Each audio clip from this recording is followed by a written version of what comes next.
Do you want to hit nutty frags like these? Will the real Slim Shady please stand up? Oh!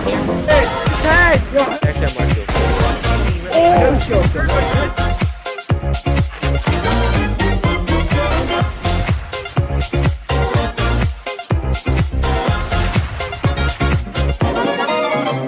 Y'all act like you never seen a white person before. Jaws all on the floor like Pam, like Tommy just burst in the door and started whooping her ass worse than before they first get divorced, sewing her over furniture. It's the return of the. Oh wait, no wait, you're kidding. He didn't just say what I think he did he? And Dr. Dre said. Then all you have to do is buy my Valorant coaching and warm up exactly like I do, and you'll be a Valorant pro in no time. Just kidding. Obviously, that's not how it works, but watch the video anyways. Smiley face. Boys, today I'm going to be showing you guys exactly how I warm up and how I train my aim. So the first thing I do is I usually warm up just kind of my forearm and stuff by playing the game Beat Aim. It's kind of like a mix between Osu and Kovacs, and it's like a music rhythm type game. It's not that great for training aim, but I find it's a really good way to warm up your aim and get your forearm going. And also, like, if you're already warmed up and you have to fucking wait a little bit before your next match, say you're in a tournament or something, then I find this is a good way to keep your aim warm. So I'll just show you guys what one map looks like really quickly, and then yeah, I'll show you guys the other ones. Usually I do a couple different maps. The main reason I'm doing this one now is because I know this song is not copyrighted on YouTube. PogChamp.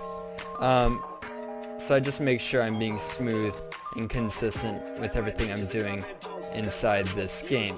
And I'll typically do like 1 to 2 songs, and then I'll move over to Kovacs. So after a couple minutes of beat aim, usually I like to go into Kovacs, and this is usually where I do the majority of my warming up. I start off on the map Pet Target Switch, 1-6 targets TE.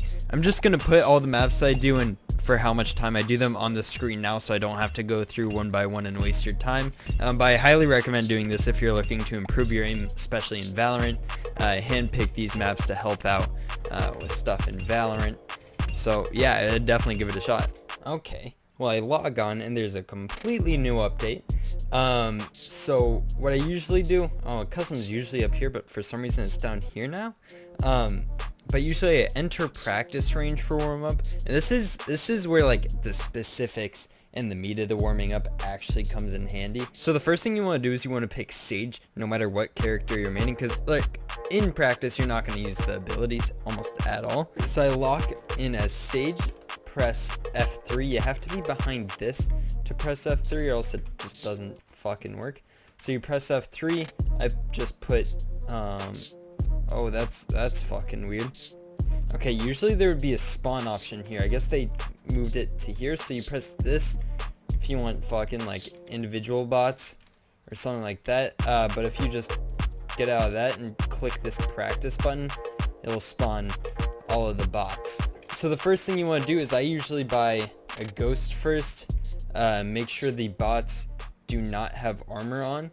I then put down a Sage wall in front of all of them, and the reason why I do this is because this allows you to practice crosshair placement and really track around like as if you would be like if you're going around a corner, you know.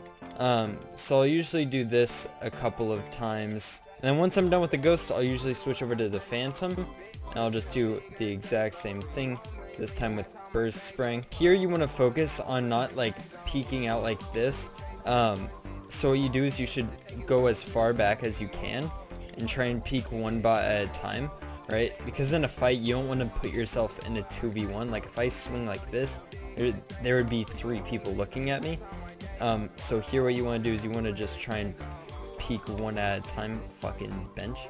Like the big thing is just using the Sage wall to create scenarios that will help you practice, and not just kind of going around shooting them, because like this allows you to warm up your crosshair placement, how smooth your crosshair placement is, along with like your in-game aim. What I usually do after that is I'll come over here.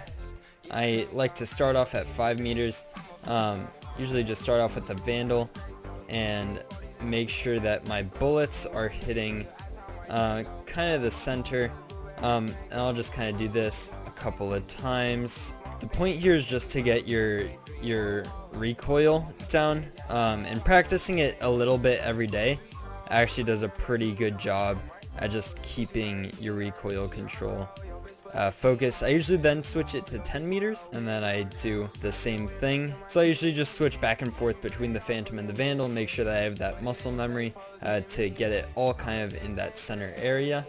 Then what I'll do is maybe I'll run around and shoot these for a little bit. Just make sure I can get the ones in the back with one like burst spray. If I can't, then I'll go back to the recoil place. If I can, then what I like to do is I like to come over to the parkour area to just kind of warm up my movement. I've spent a fair amount of time here, and I'll usually just kind of go through and warm up my movement as much as possible. I actually have a lot of fun here, kind of speedrunning this almost. I find it very entertaining. I don't know, honestly, I'll do this one for a lot longer than the other sections just because, like, it's more fun. I don't know, like, I just have such a fun time, like, learning the speed run of this course. But just making sure that you have your movement and everything in line, that's really important before going into competitive play. Fuck. So what I do is I usually just run through this entire course one total time, with the cuts that I see fit. And yeah, it usually doesn't take too long once you get into the rhythm of it. Alright guys, I think I'm gonna end the video here. I'll catch you guys later. Gonna be putting some more YouTube videos up in the future. Gonna be playing in some tournaments and stuff like that. But if you enjoyed the video, then be sure to leave a thumbs up, leave a comment on what I can improve. I'll catch you guys in the next video. Peace out, guys.